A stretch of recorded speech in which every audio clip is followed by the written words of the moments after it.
Guys, dahil birthday, di mawala ang pansit. Magluto tayo ng pansit canton na ito. Ano ba yung nilapuan yan? Uso kasayan. Nilapuan ang uso kasayan kasi yung palasa.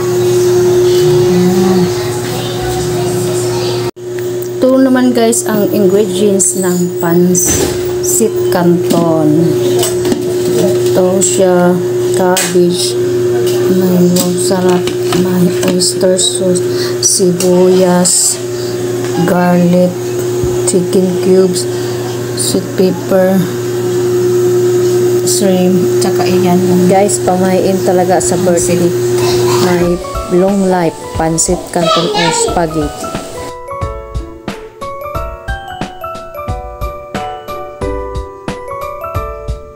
Ayun guys, yan po ang ingredients ng ating pansit canton.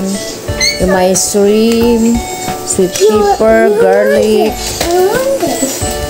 onions, at saka cabbage, at saka mismong pansit canton. No.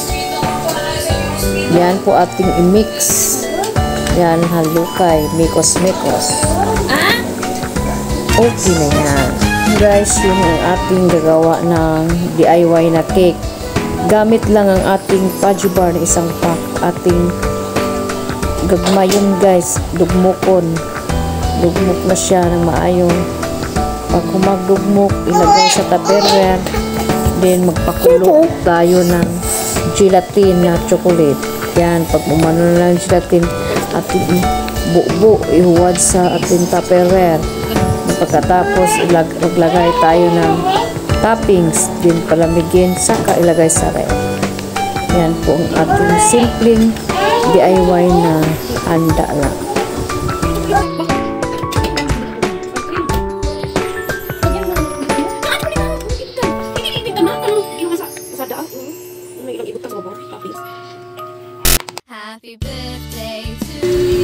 Ayun nga guys, yung DIY na cake sa birthday girl. Birthday na, gawa pa ng cake. Happy birthday to you.